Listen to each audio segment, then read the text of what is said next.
días, hermanos.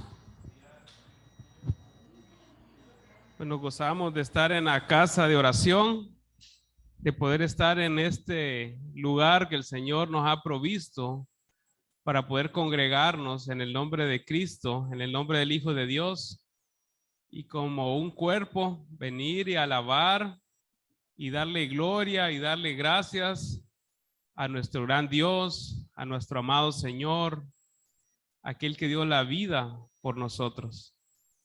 Y ese es nuestro gozo, hermanos, poder venir cada domingo, cada fin de semana, sabiendo que es delante de Él que estamos y que es delante de Él que vivimos y que Él es nuestra fuente de gozo, nuestra fuente de paz.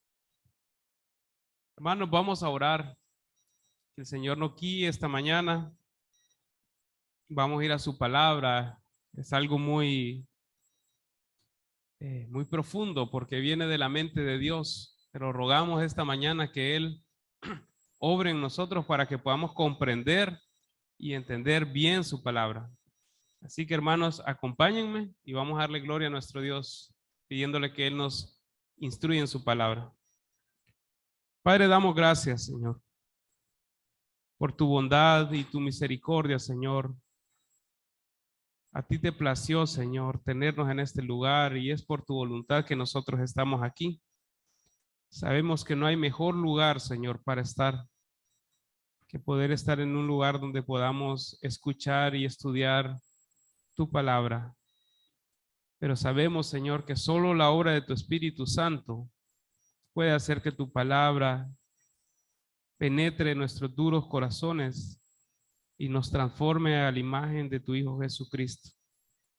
Por eso pedimos, Señor, que tu Espíritu Santo nos guíe, que tu Espíritu Santo nos ilumine para que podamos comprender tu palabra, Señor.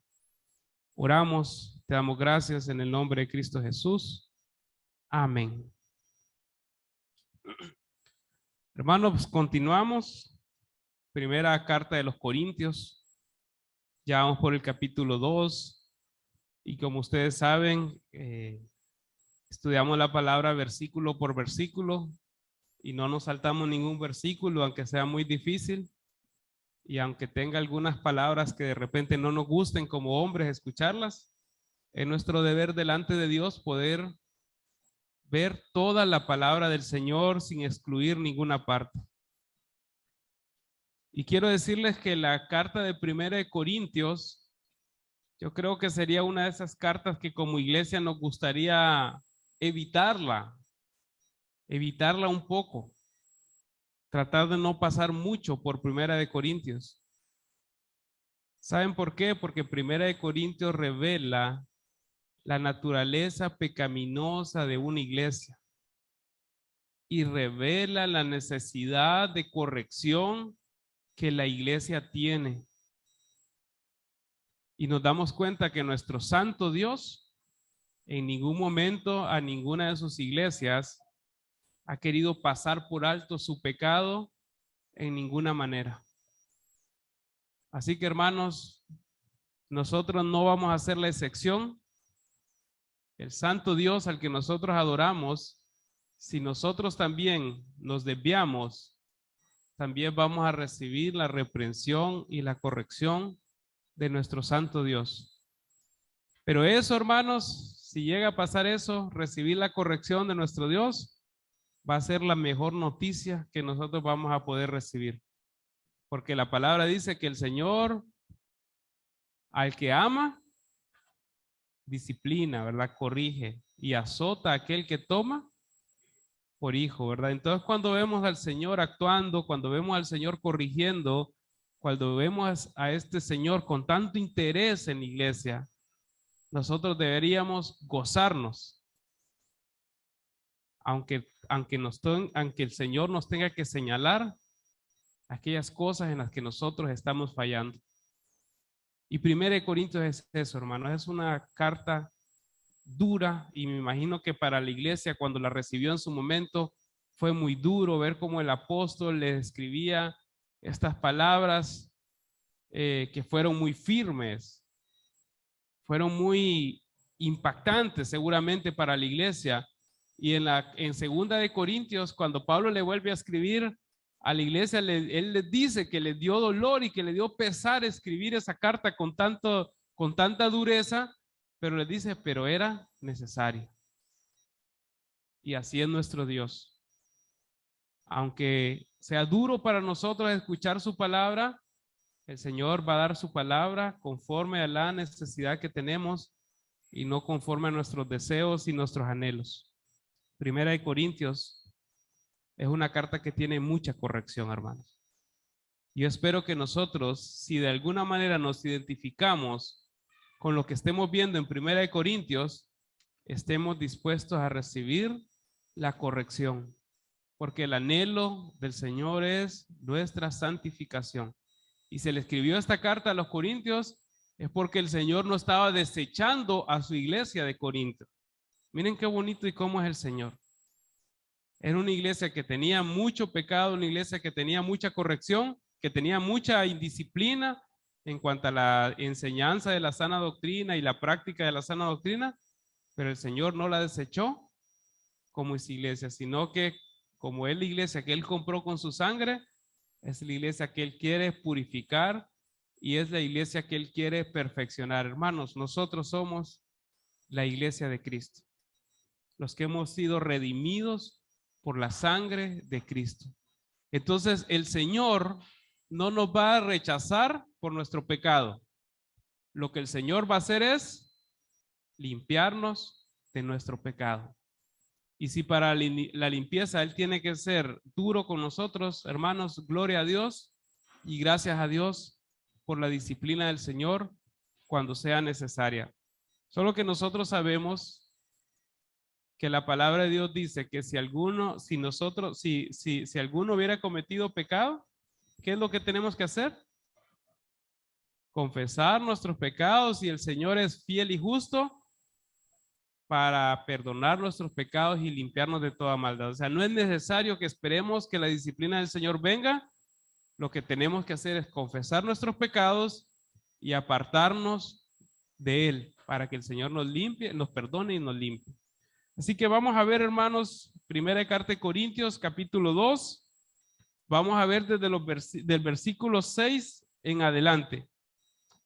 Y antes bueno, voy a leer el pasaje y después vamos a retomar unos versículos anteriores para que comprendamos lo que venimos estudiando. Dice, sin embargo, hablamos sabiduría entre los que han alcanzado madurez, y sabiduría no de este siglo, ni de los príncipes de este siglo que perecen, mas hablamos sabiduría de Dios en misterio, la sabiduría oculta, la cual Dios predestinó antes de los siglos para nuestra gloria, la que ninguno de los príncipes de este siglo conoció, porque si la hubieran conocido nunca habrían crucificado al Señor de la gloria.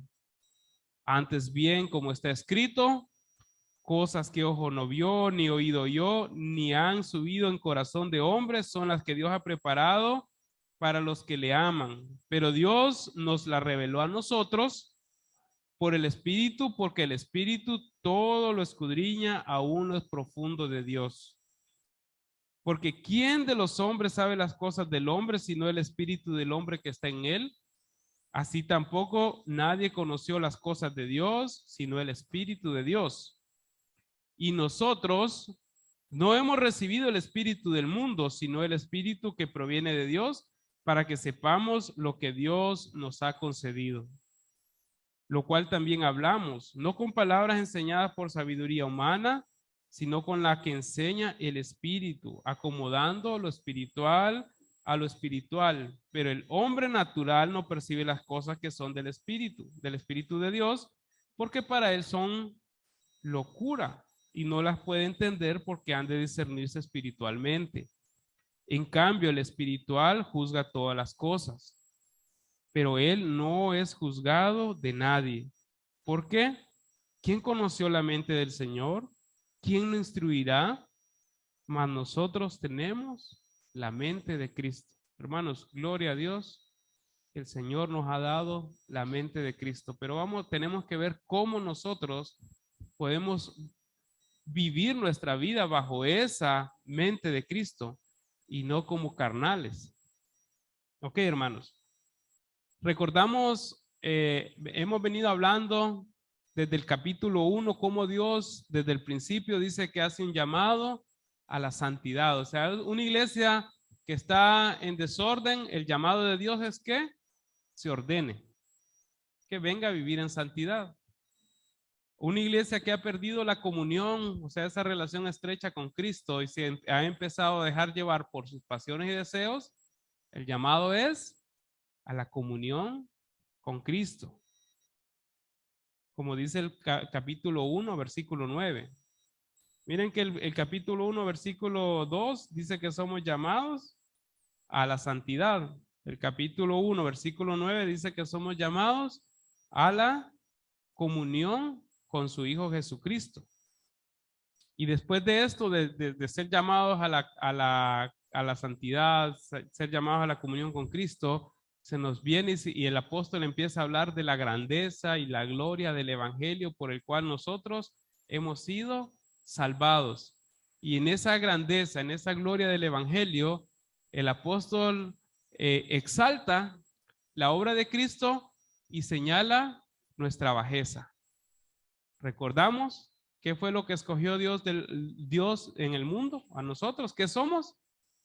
Lo vil, lo menospreciado, lo débil, lo necio.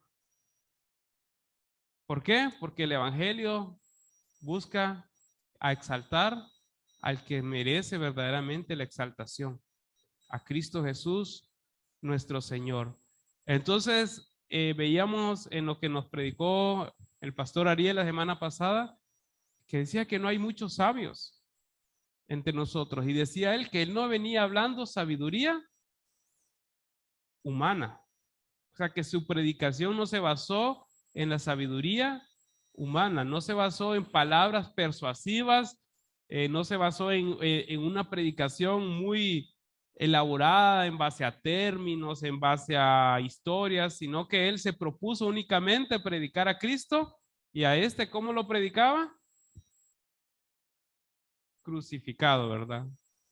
Él se propuso no saber ninguna otra cosa que Cristo y a este crucificado. O sea, su sabiduría. Él dijo, yo no voy a predicar en base a sabiduría humana. No es eso lo que vengo a hacer. Yo vengo a predicar a Cristo Jesús y a este crucificado como esperanza de salvación. Entonces nuestra esperanza de salvación está en que Cristo pagó por nuestros pecados, que Él fue a una cruz y que Él tomó el lugar que nosotros debíamos tomar. ¿Por qué? Porque lo vil, lo menospreciado, lo débil, lo necio somos nosotros, no es Cristo.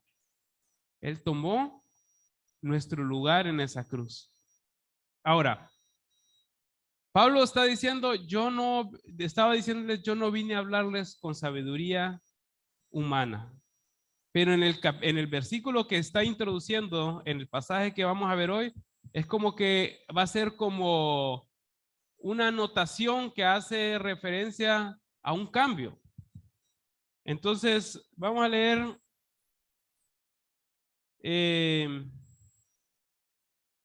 desde el versículo 2:4. Esto es parte de la semana pasada. Y dice, y ni mi palabra ni mi predicación fue con palabras persuasivas de humana sabiduría, sino con demostraciones del Espíritu y de poder. Entonces dice, no vino a hablar con palabras ni predicación persuasiva de humana sabiduría. O sea, él, recordemos, está en Corintio, está en la cuna de la filosofía. Corintio es Grecia, la Grecia moderna. Y nosotros sabemos que los griegos son los que introdujeron los grandes pensadores filosóficos del mundo.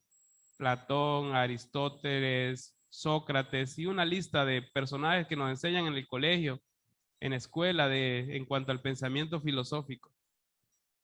Entonces Pablo estaba ahí entre medio de este grupo de gente que se creía muy sabia y él les decía, yo no vengo a hablar sabiduría humana. Pero miren el versículo 6, les dice, sin embargo, hablamos sabiduría entre los que han alcanzado madurez y sabiduría no de este siglo ni de los príncipes de este siglo que perecen, mas hablamos sabiduría de Dios en misterio, la sabiduría oculta, la cual Dios predestinó antes de los siglos para nuestra gloria. Entonces, miren, Pablo está diciendo, no con sabiduría humana, sin embargo, él sí habló con sabiduría, pero no humana, sino con una sabiduría diferente.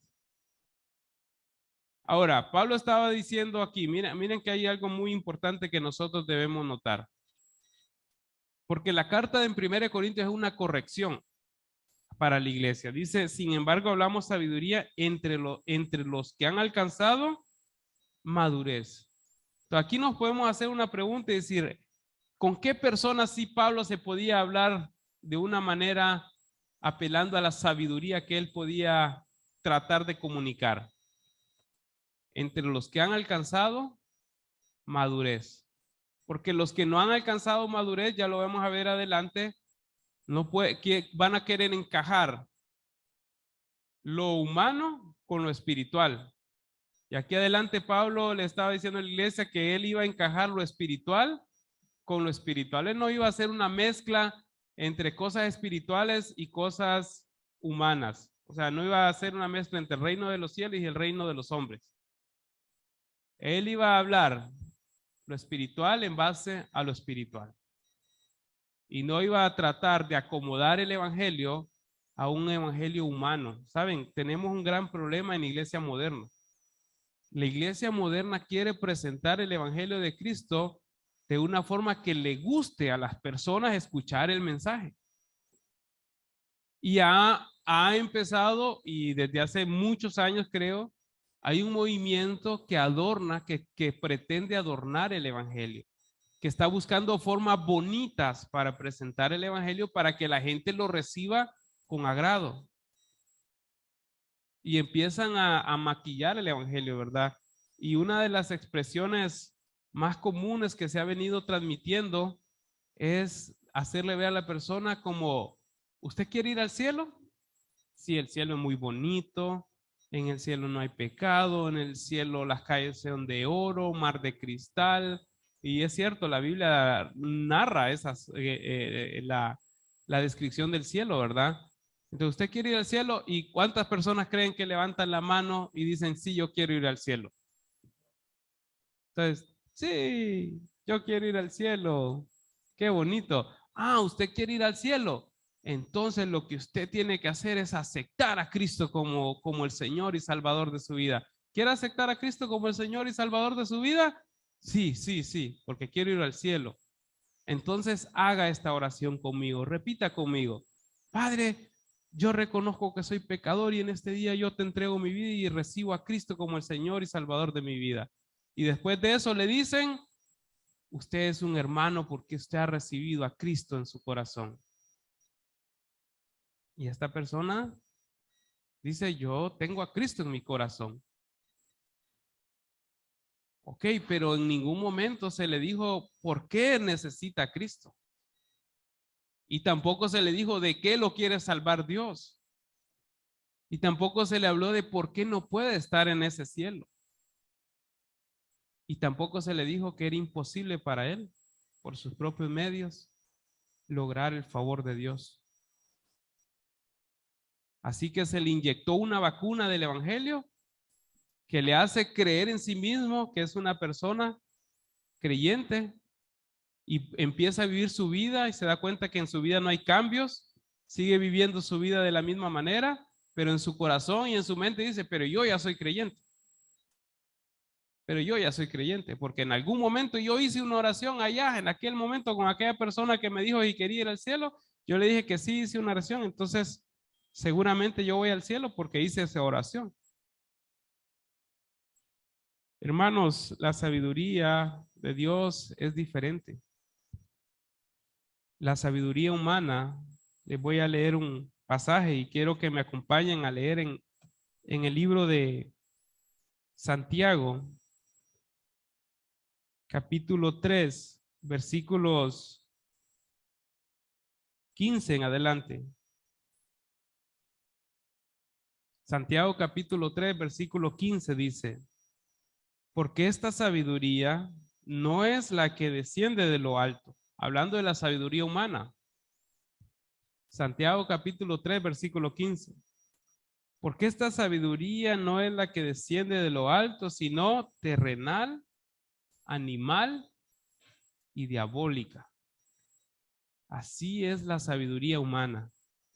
Cuando dice que es terrenal es porque se está enfocando a todo lo que la persona puede lograr de una manera terrenal. Su enfoque, el enfoque de la sabiduría humana es ver cuánto puede lograr y cuánto puede crecer y cuánto se puede desarrollar a un nivel terrenal.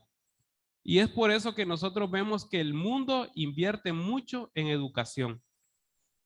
O sea, lo que se está invirtiendo a nivel educativo, a nivel académico, digamos así, en el mundo, son algo impresionante, es algo exagerado. Cada vez las universidades se van haciendo más impresionantes y abocando más a su excelencia, y la sabiduría humana le dice a nosotros, al mundo, nos quieren impregnar de esa sabiduría, de que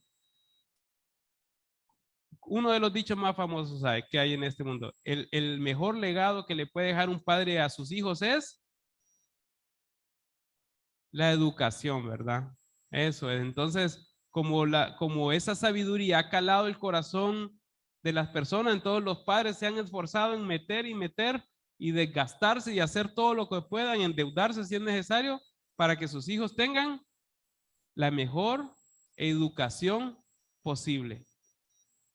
Pero hermanos, en esa mejor educación que el mundo está ofreciendo, están diciéndole a Cristo, apártese. No lo necesitamos aquí. Podemos lograr muchas cosas sin usted. Y el mundo está desarrollándose y creciendo mucho y no lo necesitamos. Usted es estorbo. Porque usted demanda tiempo. Usted demanda atención. Usted demanda servicio. Y eso limita el crecimiento en muchas áreas del desarrollo humano. Entonces a Cristo se le está sacando totalmente para que no aparezca. Y esa es la filosofía, esa es la sabiduría humana. Cómo invertir el tiempo, cómo invertir el dinero, cómo obtener mejores resultados.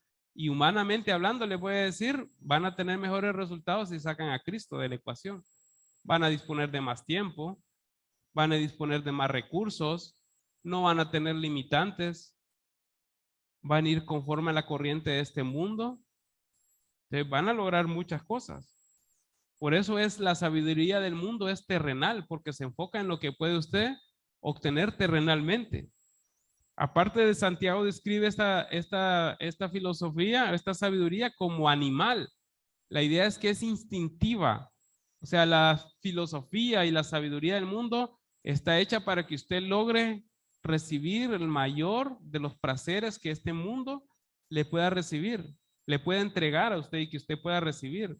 O sea, se va a enfocar mucho en lo sensorial, en qué puede sentir usted en su cuerpo, qué puede llegar a tener usted en su mente, cómo puede sentirse excitado, exaltado, alabado.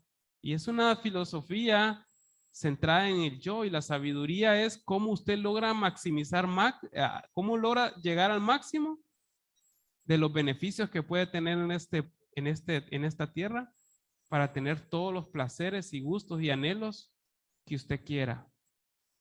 Por eso es animal, los animales viven a nivel de instinto. Ellos, todo es instinto para ellos. Entonces, con tal de satisfacer su instinto, un animal puede hacer lo que sea, ¿verdad? Y nosotros vemos videos, ahora que hay tantos videos del mundo animal, y vemos que ahí no hay restricciones algunas. Con tal de obtener lo que necesitan, los animales hacen lo que sea. Y en la filosofía humana, la sabiduría humana está enseñándole a la humanidad que con tal de recibir o obtener lo que desean, pueden hacer lo que quieran y pueden pasar por encima de cualquier persona y no importa, porque eso es, como dice un viejo refrán, el fin justifica los medios, ¿verdad? O sea, todo es permitido con tal que usted logre sus objetivos. Y aparte dice que es diabólica. ¿Por qué? Porque está apartando a Dios. Aprendimos el día del aniversario que antes de Cristo nosotros éramos gobernados por el príncipe de la potestad del aire. El Espíritu dice que ahora operan los hijos de desobediencia. O sea, este mundo está gobernado por Satanás. Y la sabiduría humana nos va a llevar a estar del lado de Él. La sabiduría humana nos va a llevar a estar del lado de Él. Pero Pablo viene y le dice a los corintios que él, con los que han alcanzado madurez, puede hablar una sabiduría diferente, no de este siglo. Dice, vuelvo a 1 Corintios 2, no de este siglo ni de los príncipes de este siglo que perecen, mas hablamos sabiduría de Dios en misterio, la sabiduría oculta, la cual Dios predestinó antes de los siglos para nuestra gloria, la que ninguno de los príncipes de este siglo conoció, porque si la hubieran conocido, nunca habrían crucificado al Señor de la gloria. La sabiduría que viene de lo alto, como principal propósito va a tener exaltar a Cristo, y exaltar a Cristo especialmente en nuestras vidas. Hermanos, y es la sabiduría que está más llena de inteligencia y sabiduría y ciencia que usted puede encontrar. ¿Por qué? Porque esa sabiduría le va a traer los beneficios, los mayores beneficios que usted puede tener si usted evalúa la eternidad y si usted deja de evaluar solo el transcurso que vamos a pasar por esta tierra. El transcurso que nosotros pasamos en esta tierra, hermanos, es un punto en la eternidad. Imagínense ustedes el tiempo. Somos creados para vivir eternamente. Y el paso de lo terrenal es un puntito. Entonces, si alguien realmente es sabio, ¿en qué va a invertir su vida, su tiempo, sus recursos? Va a invertir todo lo que tiene y todo lo que puede ser para disfrutar este cortito lapso de vida que vamos a tener aquí en la tierra. O si somos sabios verdaderamente, vamos a invertir para poder disfrutar una eternidad con Cristo.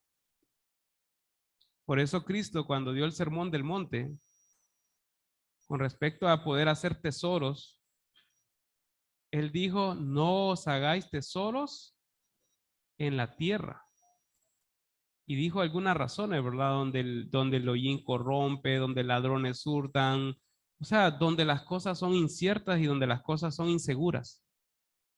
No deshaga su vida, no entregue todos sus esfuerzos, no dé toda su fuerza al príncipe de la potestad del aire.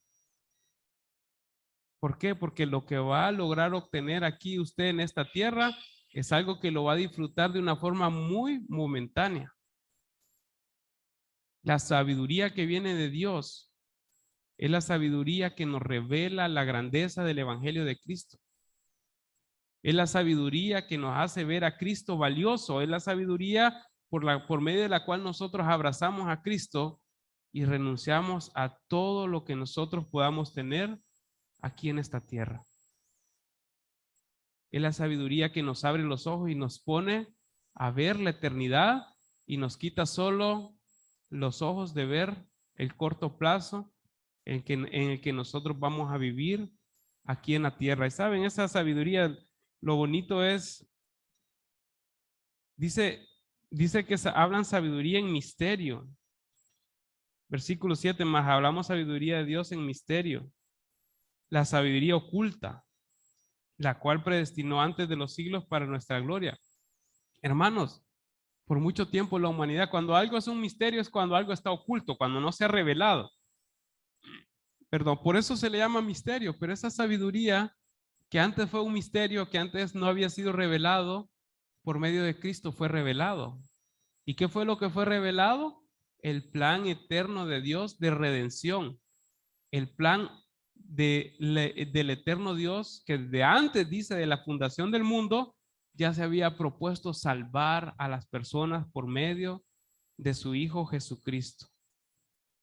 Ahora, por eso el versículo 8 dice, la que ninguno de los príncipes de este siglo conoció, porque si la hubieran conocido, nunca habrían crucificado al Señor de la gloria.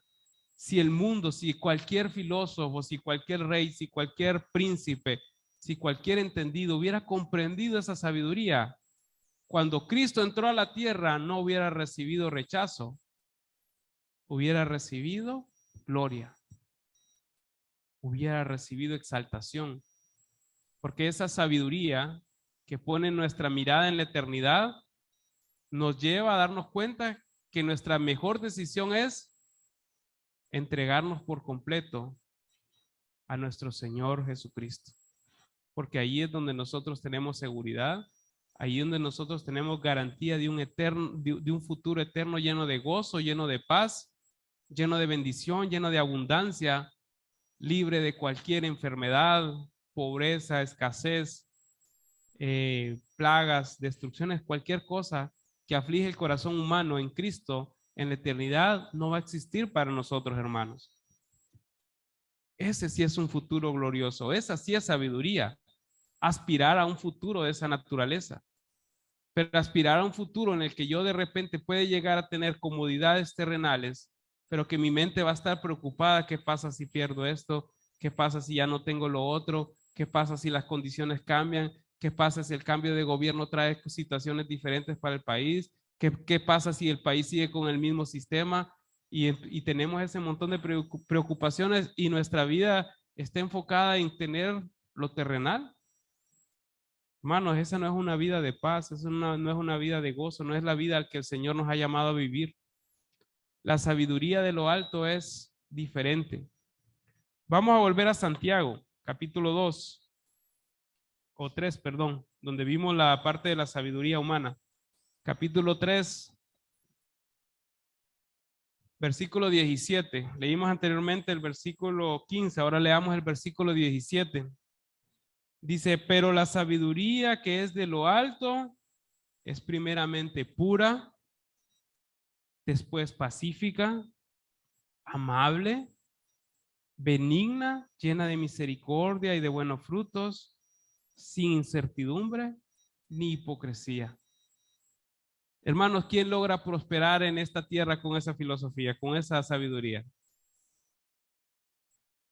¿Quién logra prosperar en esta tierra siendo primeramente puro, luego pacífico, amable, benigno, llena de misericordia, de buenos frutos?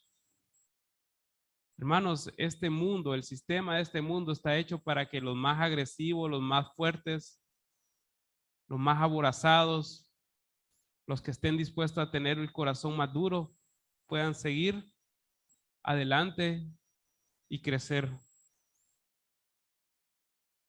Aquellos donde no les va a importar el derecho ajeno, que van a estar dispuestos a pasar por sobre cualquier cosa con tal de obtener los beneficios que quieran obtener. Por eso esa sabiduría no viven con la sabiduría que viene de Dios. La sabiduría que viene de Dios nos va a llevar a vivir como Cristo. ¿A cuántos derechos se apegó Cristo en su ministerio terrenal? ¿O renunció a todos? ¿Por qué Cristo pudo renunciar a todos sus derechos y llegar a morir en una cruz como un malhechor?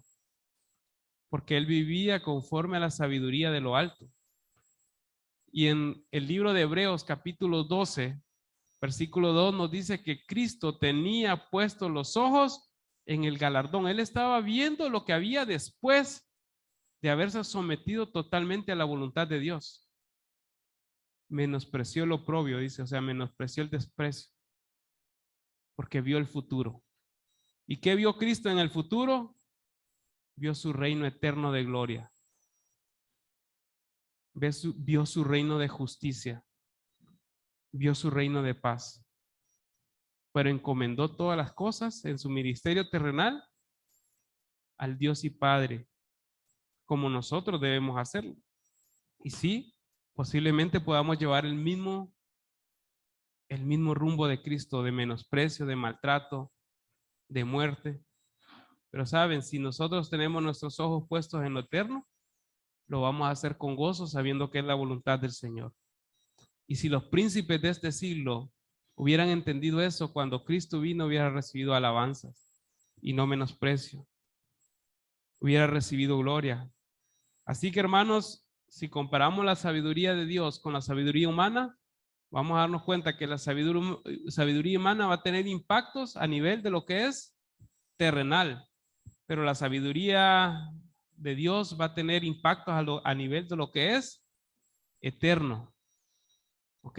¿Cuál tiene un impacto más grande? La sabiduría de Dios, porque su impacto va a ser eterno, sus beneficios van a ser eternos. ¿A cuál sabiduría deberíamos estar aspirando nosotros? A la de Dios, porque vamos a tener beneficios eternos. Ahora, vamos a ver cómo nosotros podemos tener esa sabiduría de que es de lo alto. Vamos a leer el versículo 9 en adelante, siempre en 1 Corintios capítulo 2. Antes bien, como está escrito, cosas que ojo no vio, ni oído oyó, ni han subido en corazón de hombre, son las que Dios ha preparado para los que le aman. ¿Para quiénes ha preparado esto Dios? Para los que le aman. Pero Dios nos las reveló a nosotros por el Espíritu, porque el Espíritu todo lo escudriña aún lo profundo de Dios. Hermanos, cuando Cristo se fue, Él dio una promesa. Y Él dijo incluso, les conviene que yo me vaya.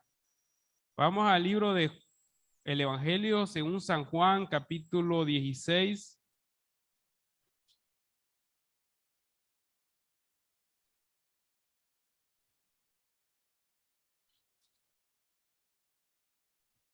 Y vamos a leer algunos versículos aquí.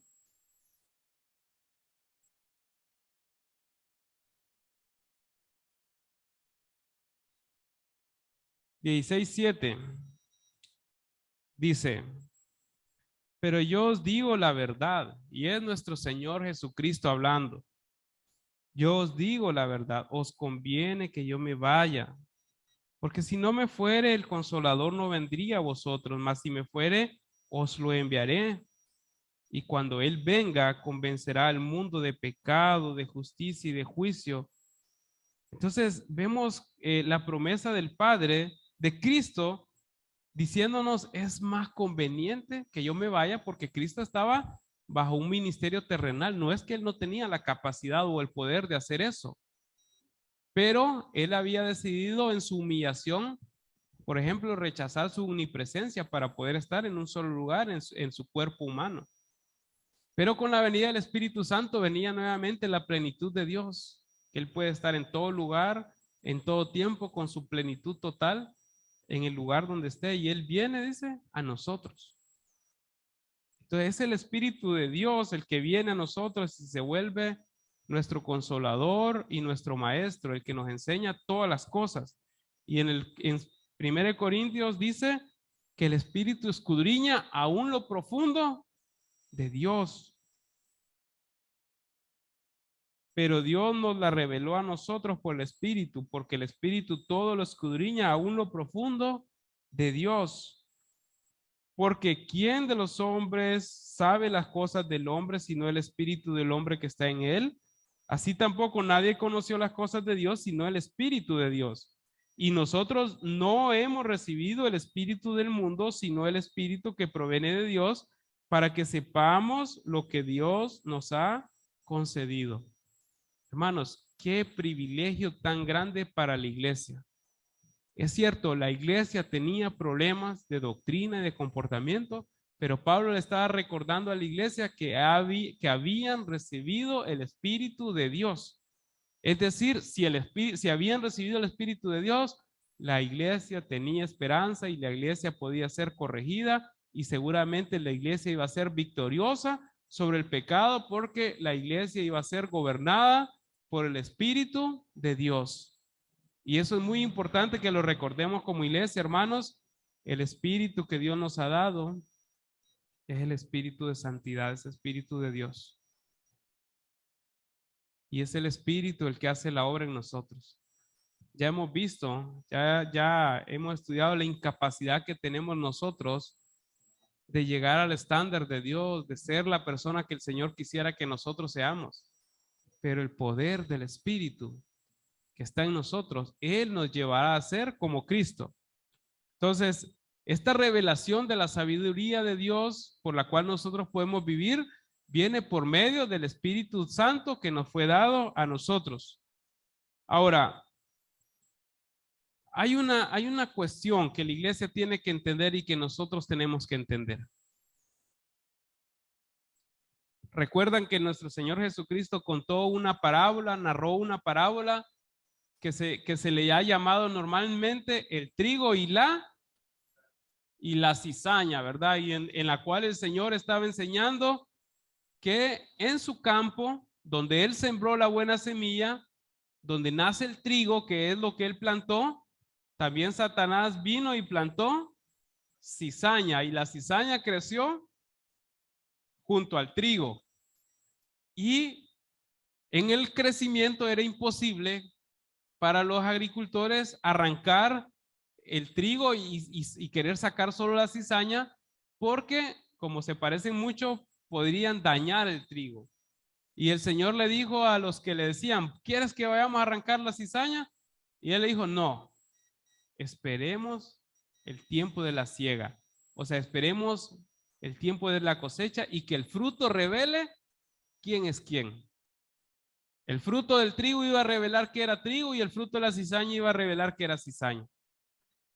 Pero ¿qué nos estaba enseñando el Señor Jesucristo? Que en medio de su prado también el maligno iba a meter su semilla y también iba a crecer los brotes de esa semilla. Hermanos, y la iglesia de Corintios era una de esas iglesias donde el Señor plantó la buena semilla, pero donde Satanás también llevó la mala semilla. Y en esa iglesia también habían personas que daban la apariencia, como le dice Pablo a Tito, que daban apariencia de piedad, pero negarán la eficacia de la misma. O sea, personas que parecían ser cristianos, pero que verdaderamente no eran cristianos. Eran carnales. Eran personas que se hacían pasar como cristianos. Hermano, algo muy importante, no hay cristianos carnales. El cristiano no puede ser carnal. Cuando habla de carnales, estamos hablando de personas que no son cristianos. Y Pablo en algún momento dice, yo tuve que hablarles como a carnales. No le estaba diciendo ustedes son carnales. Yo tuve que hablarles como que ustedes no fueran cristianos. Eso es lo que le está diciendo Pablo. Pero no es que estamos hablando de cristianos carnales, hermanos. No tenemos licencia.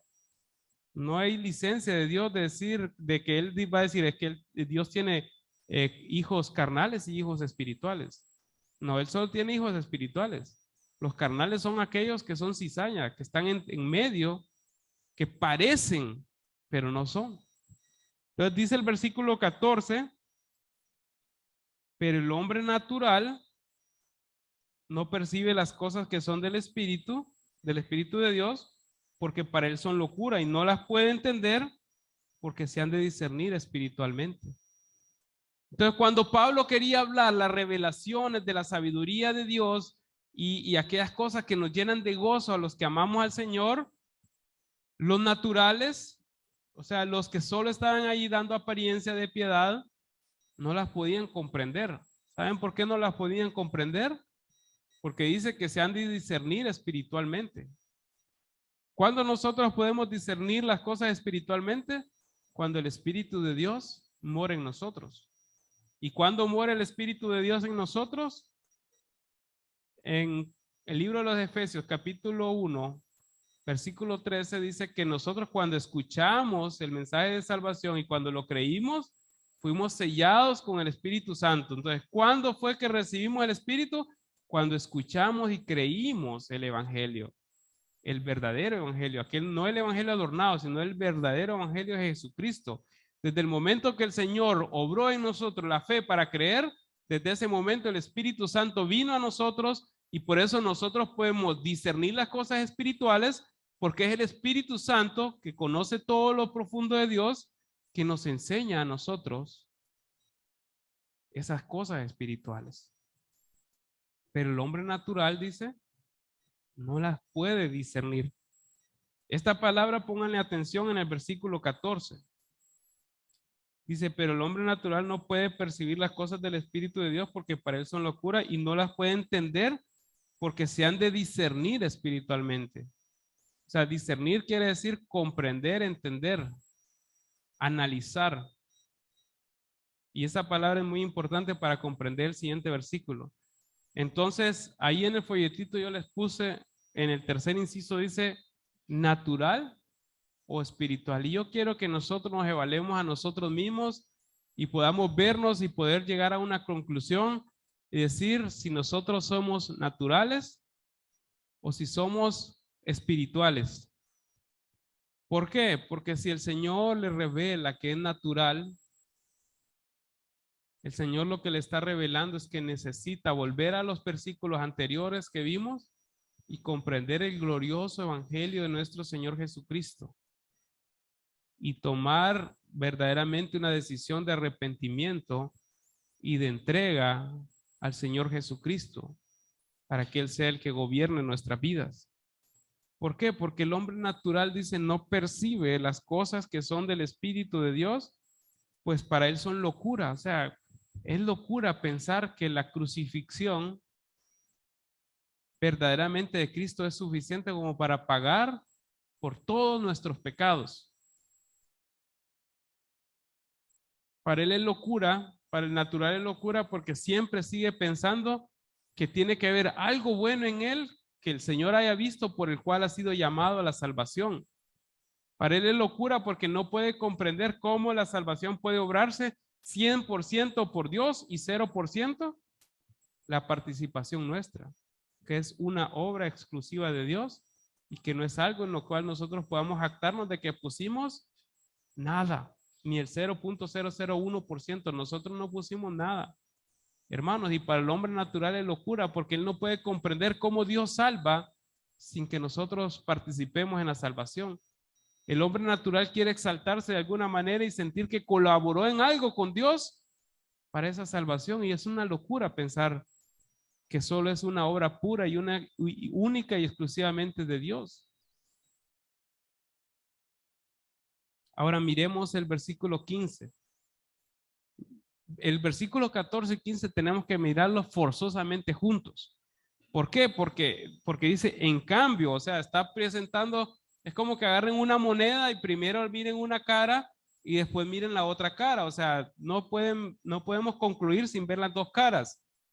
Entonces dice, en cambio, el espiritual juzga todas las cosas, pero él no es juzgado de nadie.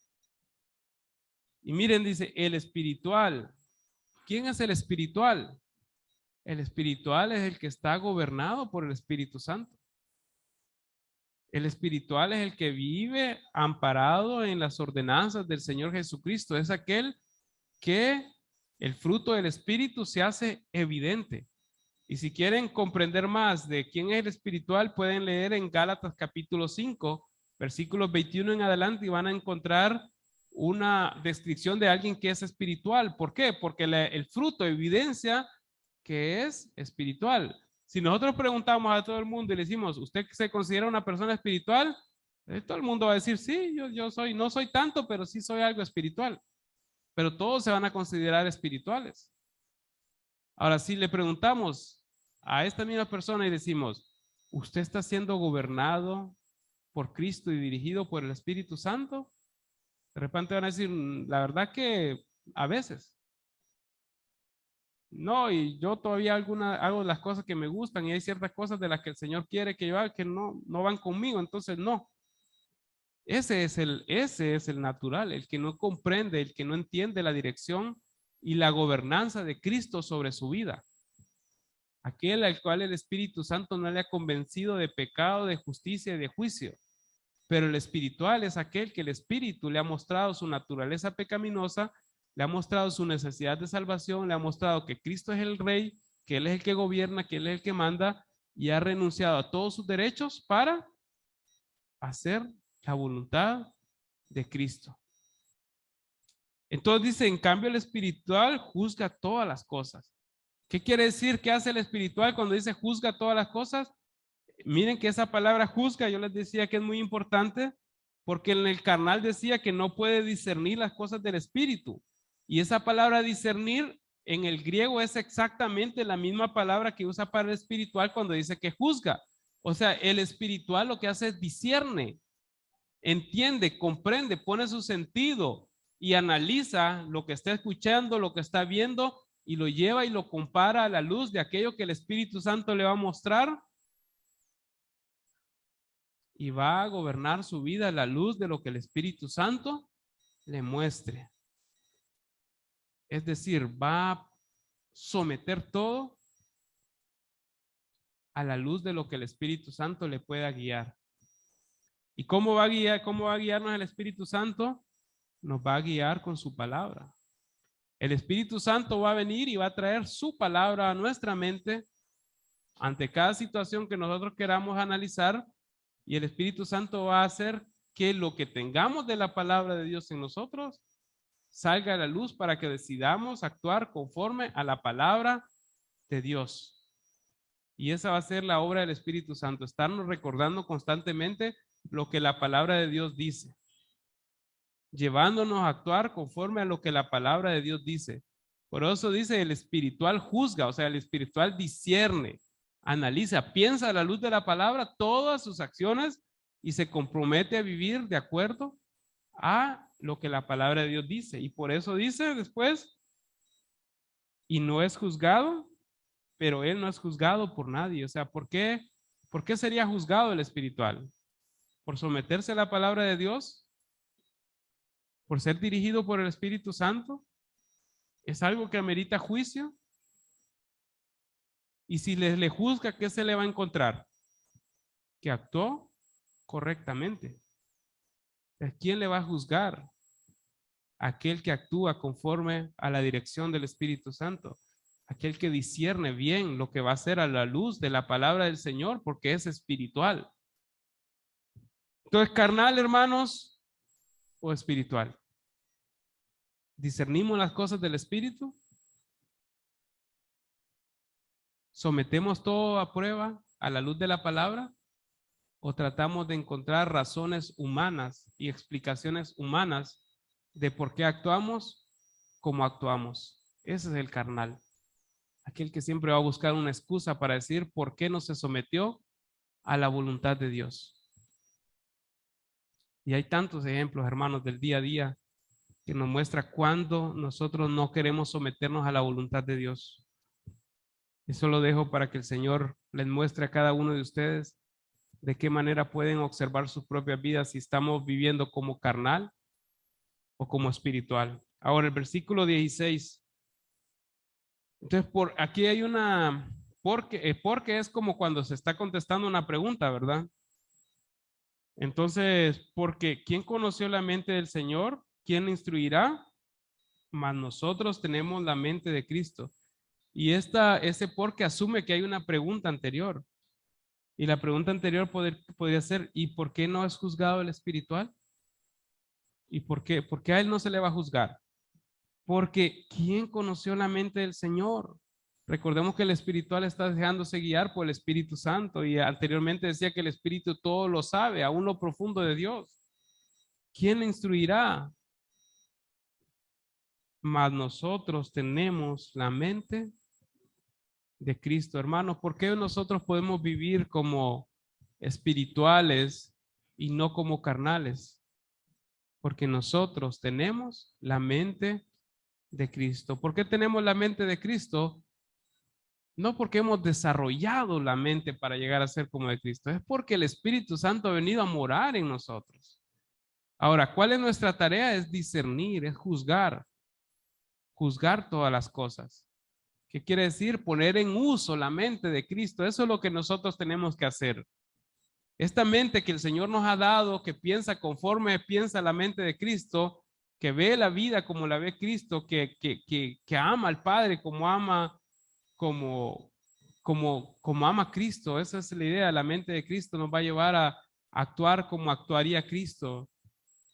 Cómo actuó Cristo en su sometimiento, cómo fue Cristo en su respeto a las leyes, cómo fue Cristo en su respeto a las autoridades, cómo fue Cristo como hijo, cómo fue Cristo como hermano, cómo fue Cristo como maestro, cómo fue Cristo como siervo, cómo fue su mente. Así somos nosotros, hermanos, en Cristo.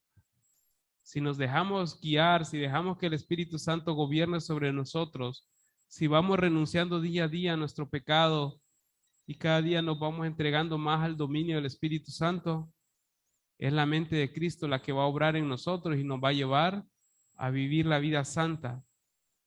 ¿Qué es lo que necesitaba esta iglesia para corregir toda esa lista de cosas que podemos mencionar a la iglesia de Corintios? Es que los hermanos, los verdaderos creyentes que habían en esa iglesia, vivieran como espirituales y no como naturales, que vivieran conforme a la mente de Cristo y que juzgaran el pecado y decidieran apartarse y renunciar al pecado. Y vamos a ver adelante en esta carta cómo hay señalamientos específicos del pecado y cómo Pablo le dice, tienen que cortar eso. Hermanos, pero nosotros, termino con esto, nosotros tenemos la mente de Cristo. Así que tenemos justificaciones para vivir en el pecado. No tenemos justificación, hermano. Tenemos excusa. ¿Podemos presentarle alguna excusa a Dios por vivir una vida desordenada? No podemos, hermanos. Tenemos la mente de Cristo. Tenemos el Espíritu Santo en nosotros. Necesitamos vivir esa vida de orden como el Señor la quiere. Así que, hermanos, vamos a orar y que el Señor obre en nosotros conforme a esa mente de Cristo para que nosotros vivamos una vida digna del llamado, digna de la vocación con la cual fuimos llamados. Oremos, hermanos. Padre, gracias. Tu misericordia, Señor, tu gracia. Señor, que hayas dado tu Espíritu Santo para morar en nosotros, para instruirnos, para enseñarnos. Señor, qué bendición tan grande que nos hayas dado la mente de Cristo para poder honrarte, para vivir conforme a tus estatutos, decretos, conforme a tu carácter, imitando, Señor, la obra de tu Hijo Jesucristo aquí en la tierra.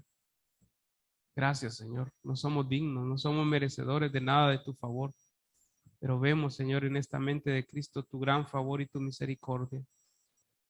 Padre, si hay alguien aquí, Señor, que aún no puede discernir las cosas espirituales, muéstrale, Señor, su necesidad de arrepentimiento.